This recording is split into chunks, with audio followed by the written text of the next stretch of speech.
आशीर्वाद भी दिए और इसीलिए ये मैं सभी कार्यकर्ताओं को धन्यवाद देता हूं महायुति के, जिन्होंने मेहनत की और इस मुकाम तक लाया है। ये भी मैं कहूंगा 2.5 साल में केंद्र और राज्य सरकार ये डबल इंजन वाली सरकार चली है। आदरणीय मोदी जी ने भी काफी सपोर्ट किया है। कितनी बार उन्होंने ये महाराष्ट्र का दौरा किया। अमित भाई जी ने भी बहुत इसमें ध्यान दिया है। हमारे सभी नड्डा जी हो, कई लोग हो, ये सभी केंद्रीय जो नेतागण है उन्होंने भी महाराष्ट्र को बहुत प्राथमिकता दी है। महाराष्ट्र एक बड़ा राज्य है और ये राज्य जो है ये देश में नंबर 1 का राज्य है और इसलिए इसमें ये सत्ता लाना, बल्कि लाना नहीं कि एक थम्पिंग मेजोरिटी से लाना, ये बहुत बड़ी जीत है। मैंने कहा था विधानसभा के सेशन में कि हमारे 200 से ज्यादा सीटें आएगी, वो आज खरा साबित हुआ है। इसका भी मुझे गर्व है कि ये जनता की आवाज है, ये जनता की सरकार है और जनता की सरकार जनता के भले के लिए ये सरकार है। और हमारा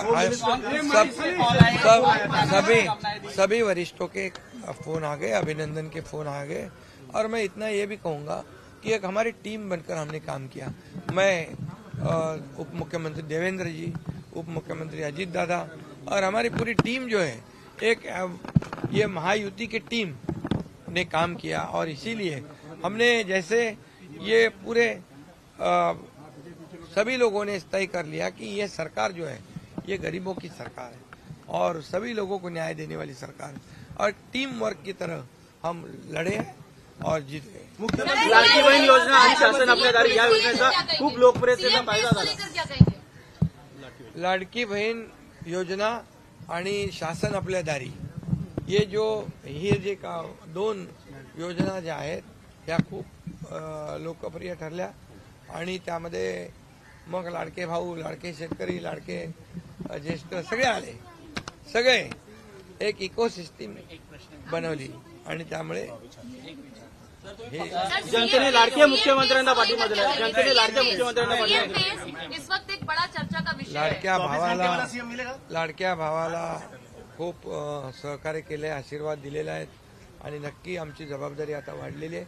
आता हे सगळे आकडे आल्यानंतर, सगळे नंबर अंतिम झाल्यानंतर आम्ही तिन्ही पक्ष एकत्र बसू आणि जो निर्णय आहे तो, जसा आम्ही समन्वयाने हा निर्णय घेतला तसा समन्वयाने निर्णय तोही होईल। ज्यादा सीट मतलब मुख्यमंत्री पद है क्या? ज्यादा सीट मतलब मुख्यमंत्री पद है क्या? ऐसा मैंने कहा।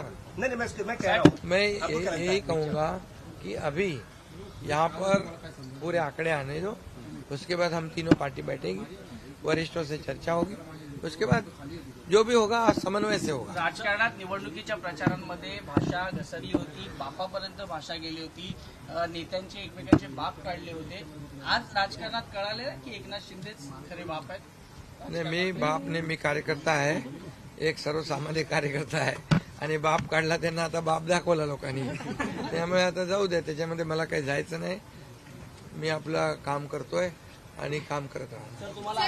छत्रपती शिवाजी महाराज की जय। एकनाथ शिंदे साहब आगे बढ़ो, हम तुम्हारे साथ हैं। एकनाथ शिंदे साहब आगे बढ़ो, हम तुम्हारे साथ हैं। हिंदू सम्राट सरसेनापती बाळासाहेब ठाकरे लाडले भाई,